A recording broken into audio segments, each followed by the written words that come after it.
안녕하세요. 제 인생 첫 동영상을 만들고 있는 이 순간을 함께 해주셔서 감사하고 반갑습니다. 2020년에 개인적인 도전으로 유튜브를 시작하면서 앞으로 이 공간을 어떻게 만들어갈지 짧게 안내를 해보려고 합니다. 먼저 채널명에 대해서 소개를 해보려고 하는데요. 예능 제목을 패러디한 거라서 보면 바로 아시겠죠. 일단 채널명은 전지적 한국인 시점으로 보는 영어 이야기로 정해봤습니다. 한국 문법 책으로 한국 선생님들에게만 영어를 배웠었던 제 중고등학교 시절에 이해하기 어려웠었거나 아니면 답답했던 부분들을 기억해서 반영을 하려고 했습니다. 그리고 대학교 때 이제 원서로 된 책으로 외국인 선생님들한테 배우기 시작하면서 뒤늦게 깨달았던 것들, 그리고 한국인 시점으로 볼 때 놀랐던 것들, 그런 것들을 공유해 보려고 합니다. 그리고 저에 대한 소개를 하려고 하는데 개인적인 자기소개를 할 건 아니고 프로필로 넣은 문구 하나로 소개를 대신 하려고 합니다. 그래서 역시 영화 제목을 패러디한 건데요. 어떤 영화인지는 아시겠죠? 열정과 소심 사이라고 정해봤습니다. 보자마자 느껴지시겠지만 좀 구체적으로 말해보면 저는 열정 1%와 소심 99%로 구성된 사람입니다. 그래서 평소 모습은 아마 여러분이 알고 있는 사람 중에서 제일 소심한 사람을 떠올리고 거기 한 100배 정도를 생각하면 될 것 같은데 영어랑 가르치는 거, 배우는 거 관련해서만 가끔 발휘되는 1%의 열정에 기대서 한번 만들어 보려고 합니다. 세 번째로는 나아갈 방향을 한번 설정해 보려고 하는데요. 처음 시작할 때도 이제 영어 문법과 관련된 내용을 먼저 담아보고 그게 끝나면 나중에는 단어에 대한 이야기 아니면 좋은 원서를 같이 읽어보거나 그런 다양한 것들을 해보고 싶습니다. 영어 문법은 대학교 다닐 때 영어 구문론이라는 수업이 있었는데 그 수업 때 사용했던 책에 있던 내용 중에서 감동받아서 적어놨던 문장에 근거해서 풀어갈 예정입니다. 그 문장은 Sentences are not random collections of words, but strings of words which are organized according to certain rules. 이런 문장인데요.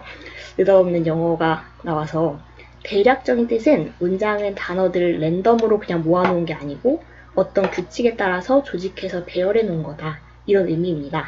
그래서 문장을 쓸 때 이런 규칙들에 맞게서 쓴 문장들이기 때문에 우리가 문장을 이해할 때도 이런 규칙을 알아야 정확하게 이해할 수 있다고 생각해서 영어 문법을 그런 관점에서 볼 예정입니다. 영어 문법이 필요하다, 필요 없다, 이건 다양한 의견도 있고 논란도 많은 부분인데 저는 개인적으로는 필요하다고 생각하는 입장입니다. 어렸을 때 한때는 저도 원래 아무것도 모르면 용감하니까 문법 문제는 몇 개 안 나오니까 가성비를 따져서 포기한 적이 있었는데 문법만 포기되는 게 아니고 문장의 규칙을 모르게 돼서 독해 전체를 다 어렵게 하는 잘못된 선택을 한 때도 있었다는 생각이 듭니다. 그래서 문법은 여러분이 그리고 저도 좋아하는 게임 할 때랑 비슷하게 생각하면 될 것 같아요. 게임 룰을 모르고 그냥 게임 직접 하면서 부딪혀서 터득할 수도 있지만 좀 어려운 게임의 경우에는 그럴 경우에 이제 효율성이 너무 떨어집니다. 단지 룰은 그냥 룰 익히는 거 그 자체가 목적은 아니기 때문에 이론적으로 규칙만 배우는 건 재미가 없을 수 있는데 미리 만약 게임을 조금 해봤으면 궁금했던 부분이 있으면 해당하는 규칙이 나왔을 때 깨닫는 즐거움도 있고 배운 규칙을 이제 실제 게임하면서 아니면 이제 영어를 하면서 실험하고 적용해보면 생각보다는 재미있다는 걸 알게 될 것 같습니다. 그리고 네 번째는 수업 대상에 대한 건데요. 일단은 수업 대상에는 따로 제한이 없습니다. 영어 문법의 큰 그림을 한번 그리면서 정리해보고 싶다 하는 사람들은 이제 누구나 대상이 될 수 있고요. 그런데 이제 조금 있다가 교재를 설명할 건데 그 교재에서 모르는 단어가 너무 많을 정도로 영어를 접한 경험이 없다거나 아니면 이미 기본적인 문법 틀이 잡혀 있다 하는 사람들은 너무 쉽기 때문에 그런 사람들에게는 적합하지가 않을 수 있습니다. 제가 생각하는 최적 대상은 영어의 기본적인 단어는 알고 있고 읽기 경험도 어느 정도 있어서 그런 게 쌓여 있는데 문장이 좀 길어지거나 복잡해지면 무슨 말인지 모르겠다 하는 경우에 제일 적합하다는 생각이 듭니다. 그리고 교재는 어떤 거를 사용할 거냐면 마더텅이란 출판사에서 나온 중학영문법 3800제, 그래서 1학년에서 3학년 것까지 3권이 있어요. 그래서 그 각 학년에 해당하는 3권을 할 거고 2020년 개정판으로 볼 거니까 그거는 참고를 해주시기 바랍니다.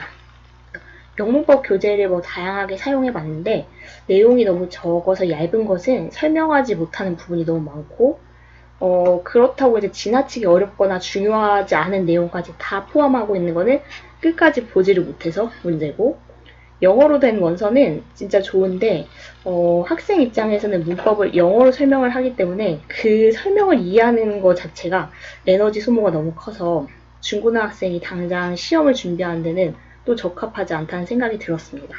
그런데 중학영문법 3800제는 이런 다양한 조건을 충족시켜주는 면이 있다고 생각해서 이 책을 기본으로 하고 다른 원서나 참고 자료들을 녹여서 설명할 예정입니다.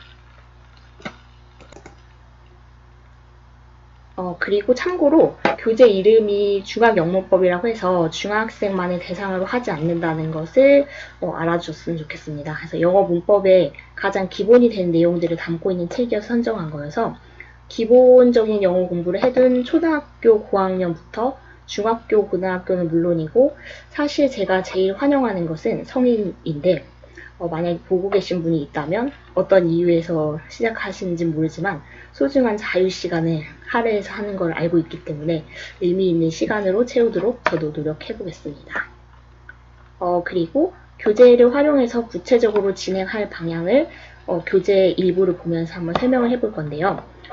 기본적으로는 개념을 설명하는 표가 있고 그 표 바로 아래에 개념하고 관련된 연습 문제가 있고 단원마다 맨 마지막에 종합 문제가 실려 있어요. 그래서 일단은 그 개념을 설명하는 표 부분, 그 부분이 혼자 공부하는 경우에는 이제 어떤 의미를 갖고 이 단원의 이 위치에 실려 있는지 그거를 파악하기 어려운 경우가 있다고 생각해서 표 내용의 설명을 직접 하기 전에 이 부분이 전달하려는 내용이 뭔지 살을 붙여주는 역할을 해보려고 합니다.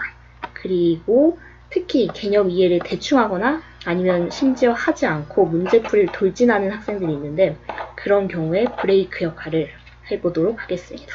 그래서 큰 그림을 먼저 살펴보고 개념을 이해하고 문제풀이는 그때 하면 되겠습니다.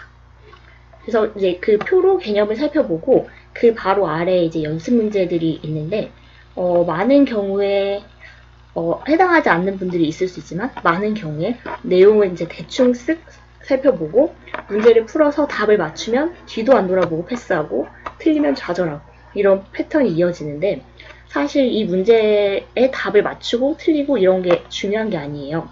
이렇게 말해도 별로 납득하지 못하는 학생들이 많았지만 박스 속에서 설명하지 않은 부분이 문제로 나올 수도 있고 이해했다고 생각했는데 틀릴 수도 있어서 이제 만약에 설명하지 않은 부분이 나왔으면 그 내용을 추가해서 적어 놓으면 되고 이해했는데 라고 생각했는데 틀린다면 그거야말로 복습할 포인트가 될 것 같습니다.